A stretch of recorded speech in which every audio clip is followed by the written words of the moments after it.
What's up, y'all, man? Fulan speaks. Man, another game, second game here. James Harden, game two. Sixers smash another opponent. Got a little bit rocky there at the end of that third quarter, but listen, man, the Knicks, I didn't expect them to lay down. I mean, they are a Tom Thibodeau team, so a Tom Thibodeau team is going to fight you defensively. I don't give a damn about none of that crap about people saying they lost games before. They brought it Sunday afternoon, but you know what? The Sixers had just too much talent, man. Let's throw away this nonsense about James Harden and Joel Embiid won't be able to fit. I don't know what the hell you talking about. If this ain't a fit, I don't know what is. James Harden came out here, 16 assists. Number of them went to Embiid. I got to check the numbers. I don't know exactly how many assists went to Embiid. I know game one, 6 of the assists went to Embiid. That's from the rip. I told you, that boy that we had before, that soft boy Ben Simmons, if he was half the point guard that people thought he was. Because a lot of y'all out there right now, you trying to argue that Ben Simmons was a point guard, try to tell you that boy is not a point guard, as if he was. A good 5-6 assists per game will go to a 7-2 monster that you got that's unstoppable. That boy never put in the work, never put in the time, never cared to work with this guy in order to even help his damn self. But anyway, forget that, Joker. That is Brooklyn's problem right now. And that's another thing. All you delusional, lost, so delusional Brooklyn Net fans, along with Stephen A. Baldhead ass Smith and that nut Skip Bayless who don't believe half the stuff he say, just on some nonsense. Let me tell you something, man. That boy Ben Simmons ain't gonna do nothing but let you down. I don't know why you sitting here acting like you got faith in that team. That man is now talking about his back is hurt. How the hell is your back hurt when you ain't played a whole damn year? How's your back hurting? Last time we saw you was in the playoffs in the second round. But your back hurt. James Harden, he come here. You want to call the man fat. You want to call the man lazy. You want to call him a bad teammate. All that slander, nonsense. What happened? What did he do? He came out here. As soon as All-Star break was over, he balled out. Matter of fact, he ain't even playing the All-Star game. I'm telling you, that nut boy, Ben Simmons, if he was selected to the All-Star game this year, yeah, I'm going to tell you what he did. He'd have played in the All-Star game and missed the real games. Because that's who that dude is, man. But whatever the case may be, James Harden coming in, fitting in with Joel Embiid right away, seamlessly fitting in with him. 16 assists, triple-double in his second game. And I'm talking about a real triple-double, not no triple-double where you score 11 points. No, 29, 16, 10 rebounds. Come on, man. Let's put the nonsense away. That's what happened. All right? And as for that man, Stephen A. Smith, dude, you could talk all the nonsense all you want. You could try to wish it into existence that these Brooklyn Nets, are going to somehow just click together. Man, listen, him and all you delusional ass Nets fans, you have absolutely no idea what Ben Simmons is going to look like. Matter of fact, you don't even know when that Joker going to play, man. So I don't even want to hear it. This whole nonsense about they wanted to trade because you got Drummond and because you got Seth Curry. Come on, man. You see what the Sixers is doing? We're doing things to the Knicks that I ain't seen the Nets do, man. I ain't even seen the Nets do. And all this stuff about he would put his money on Kyrie and Kevin Durant. Why? I'm gonna tell you, man. One day I'm gonna peel this whole argument back, and I'm gonna go into this whole thing about Kevin Durant. Right now, Stephen A. Smith is whack behind analysts who claims to know basketball, who don't know basketball, because he never says anything that anybody else wouldn't say. He's not pointing out anything profound in any way. He never goes for actual teams that play well together. He just wants to find out. He wants to declare someone to be the best player in the league, and then automatically act like if you throw that person on a team, that team is going to win. Now, it was safe to do that with LeBron James for a while. Especially when the East wasn't, really about nothing. But Kevin Durant is not that man, and he was never that man. He was never that man that I could just take and put on a team and declare, okay, that team is going to go to the finals because Kevin Durant is on that team.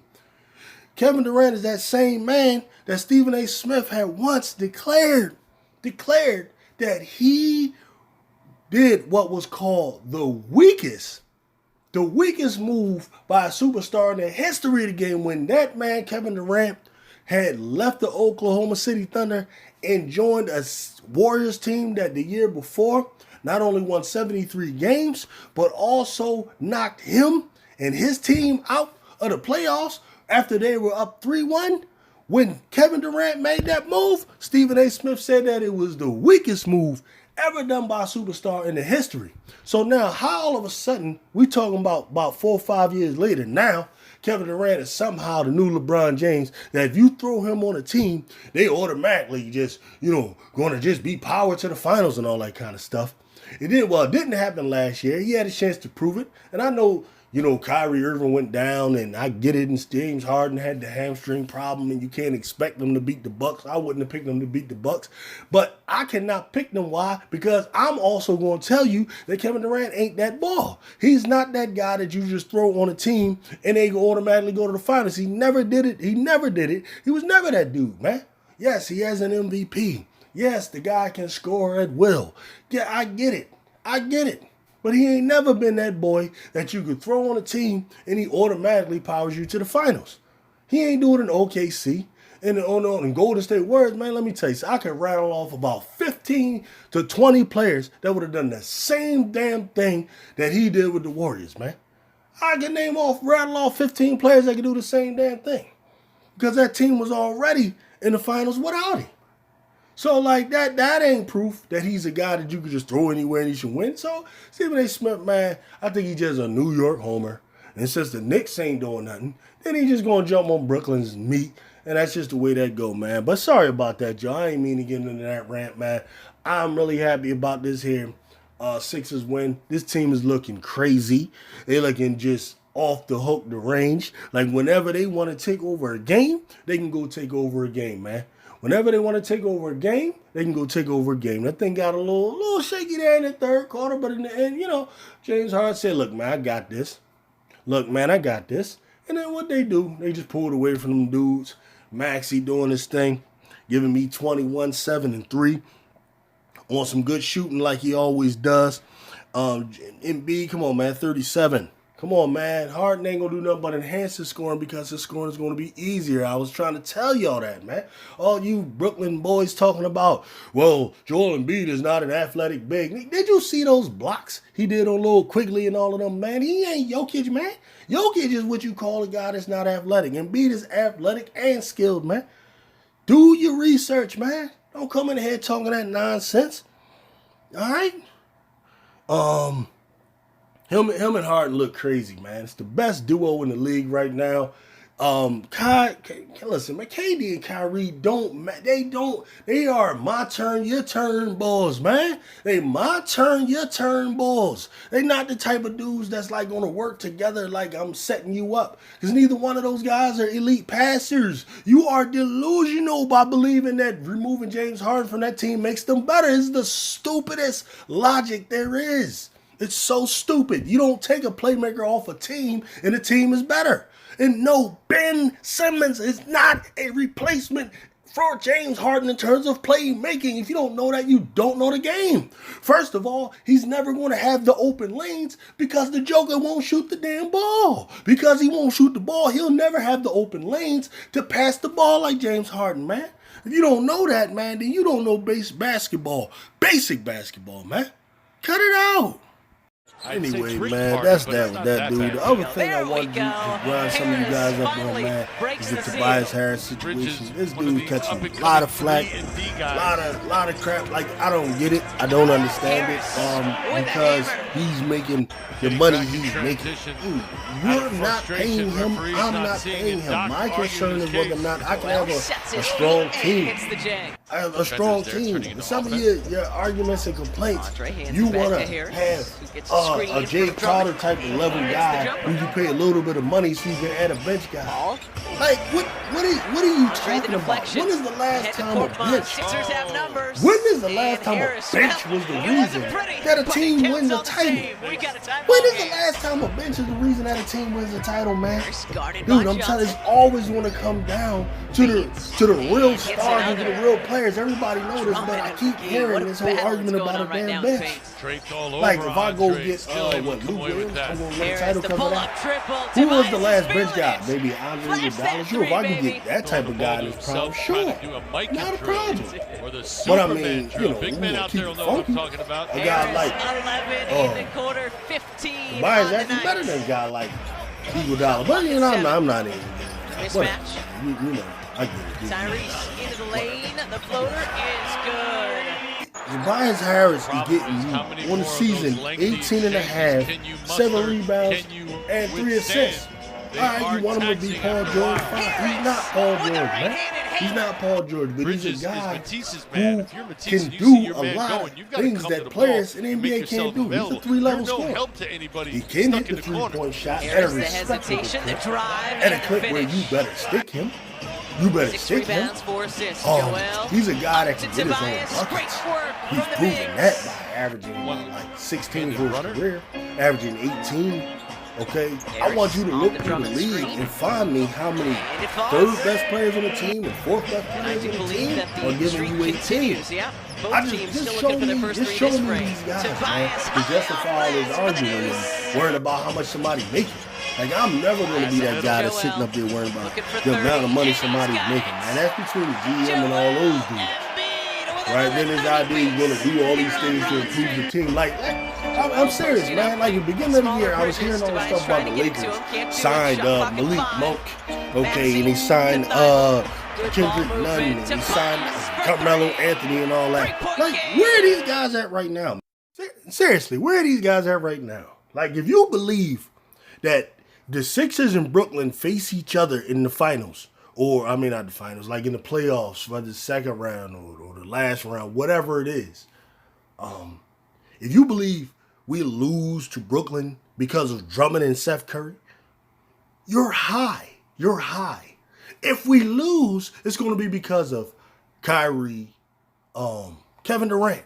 You're not going to lose because of Patty Mills. Patty Mills, Seth Curry, they're not going to be the reason you lose to them. Like, I just don't understand this logic and this thinking that our bench players is going to be the reason. You're going to lose because of the star players. That's the way that works. You can have all those dudes all you want. And they're nothing to me anyway. Like, okay, I got Shake Milton coming off the bench. I got Niang coming off the bench, right? Millsap, who I believe will get it together. I mean, people jumping all on him because people don't come in and play perfect right away, so they trash. I mean, you know, whatever, man.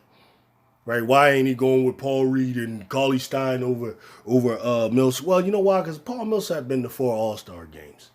That's why. Because Paul Millsap ain't going to do some dumb shit in there. He's not going to be where he's not supposed to be defensively. He's not going to be where he's not supposed to be offensively. He sets better screens. It's called experience. That's why he's in there, and he's going to get that respect until he loses it.